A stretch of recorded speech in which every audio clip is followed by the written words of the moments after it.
What's up? Welcome back. I'm Money Green. We're going to jump right into this because I'm going to have to do 2 videos on this topic.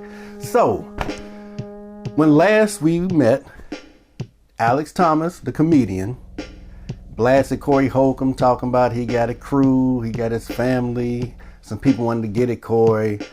Corey doesn't have any money or not enough money to buy this purse. I don't even know this comedian or what have you.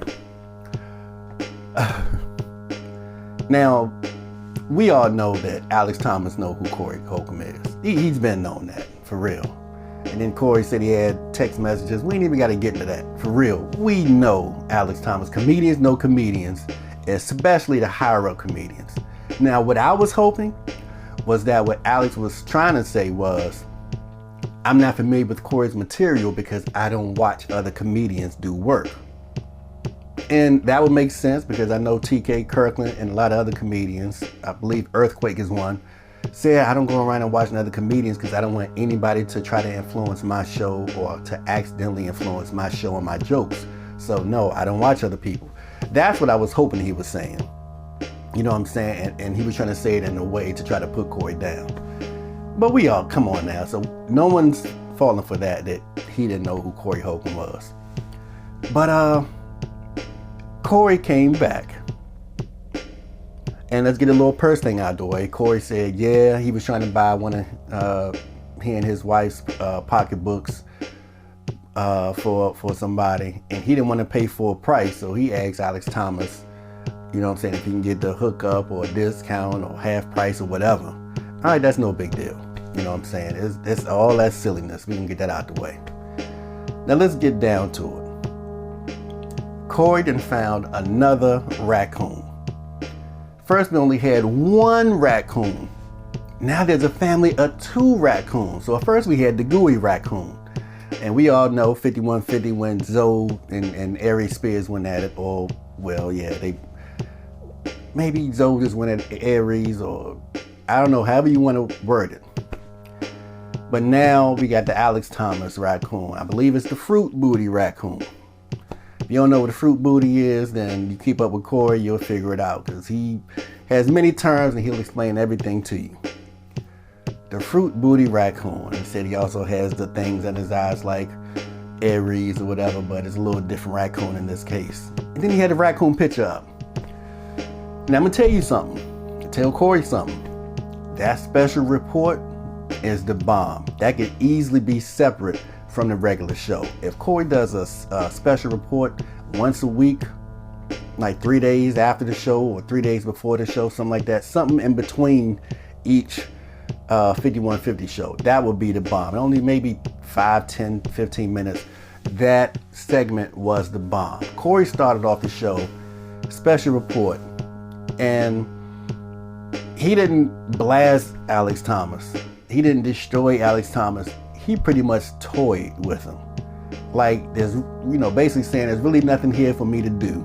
So Corey was like a tiger playing with a basketball, just slapping it around, or a tiger with a little baby gazelle in his mouth and just throwing it around or whatever. Like, hey, this is nothing to me. I was in shock a lot of this time, you know what I'm saying? Some of the stuff I couldn't even laugh at because I was in shock. I laughed later because I went back and watched it again. But the first time I was like, oh. So I had this little naive thing about me. I was like, they're going to squash this. You know what I'm saying? Corey going to come out and say, you know what? I ain't even know about that joke in 2001, whatever. Somebody pointed out to me, blah, blah, blah, blah. But even then, Alex probably had to get it for all the other stuff he said. So Corey began talking about Alex Thomas's wife, saying that she don't look that good. Now that had me like, oh, he going in. Then somewhere in his soliloquy, he said, what'd he say? She's not beautiful. She's not a bad bitch like you say. And she actually looks, without the makeup or whatever, she looked like a gangbanger. Man, damn. Now, I didn't even look up Alex Thomas's wife to see how she looked. I think I saw one picture a while back. Yeah, and Corey, you know, I guess he had to go in, you know what I'm saying? And you can't throw words out there and expect Corey not to go at you, because he gonna do you dirty. Fairly, but he gonna do you dirty, because Corey has that sick humor with him. For those of us that love sick humor, we gonna laugh our asses off at it. So he got in his wife. But now here's something wild right here. And when Corey talk about he's an intelligent, ignorant person, Corey is super intelligent.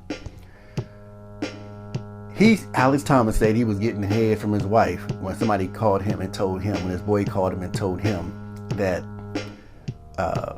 Corey was getting on him on the show, saying he stole jokes and all this kind of stuff and was a fruit booty. Corey pretty much broke it down and said, look, if you getting head from your wife and you look at the phone and you see a guy and you choose to answer it, that's the person that you want to be getting head from. And evidently he wasn't available at the time, so you had to settle for your wife. Oh my good man. Oh man. Corey could do a whole set on Alex Thomas for real. So that was that was just pimp smack number one. That hurt, because Alex definitely spelled out that he picked up that phone when he saw a man's number on it or whatever. He answered the phone by getting head too. When you getting head, you ain't supposed to pick up no phone. Even if the song stopped, you know what I'm saying? Your music stopped, your playlist, you just keep it moving. But then again, you probably keep it moving. And as far as careers go, so Alex has, had a big career with a whole bunch of writing. Fresh Prince of Bel-Air, that says it all right there, because that can probably keep him set for life off royalties.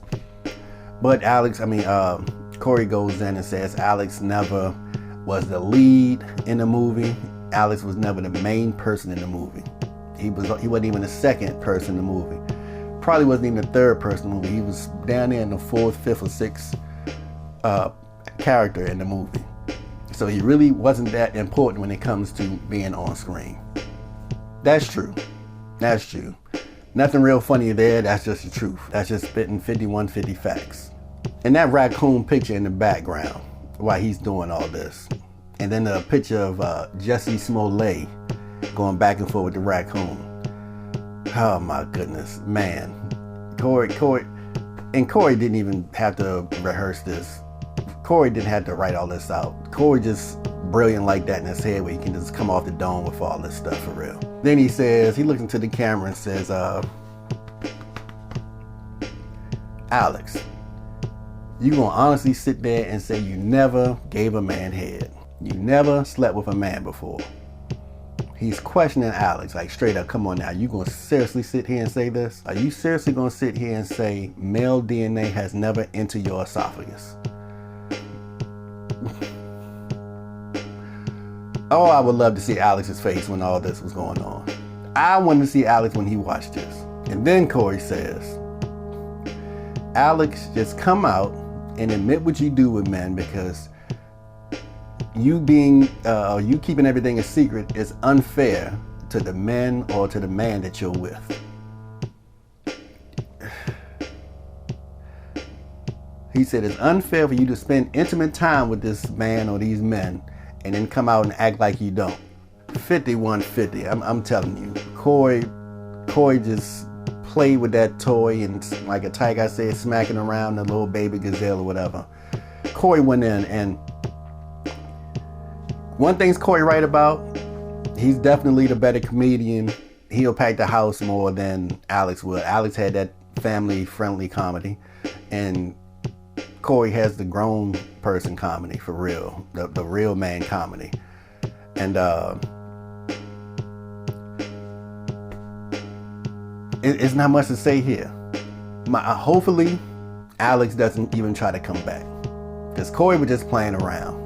Corey was toying around, but if Alex comes back with something,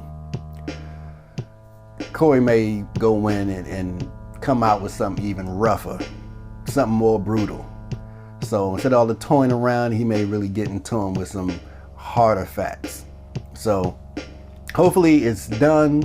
Everything was dead. Everything should have been dead, but you know, Alex brought all this stuff back up. And then Corey also said Gooch the Great found a video of Corey doing the Blue Book Value for Women back in the early 2000s, late 90s. So I haven't even searched for that yet, but if Gooch the Great said it and Corey said it was found, then it's probably, I think, because Corey ain't lied to us yet.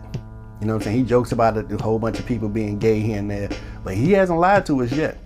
You know what I'm saying? And the way Alex was looking in one of them videos or two of them videos, some of his mannerisms, I see where Corey, you know, can get the fruit booty stuff from.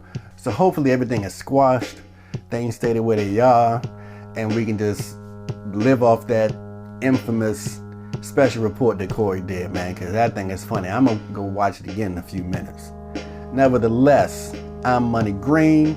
Please like and subscribe and holler back at me. And I appreciate the comments. People were saying there was some clickbait because I said Alex blast Corey.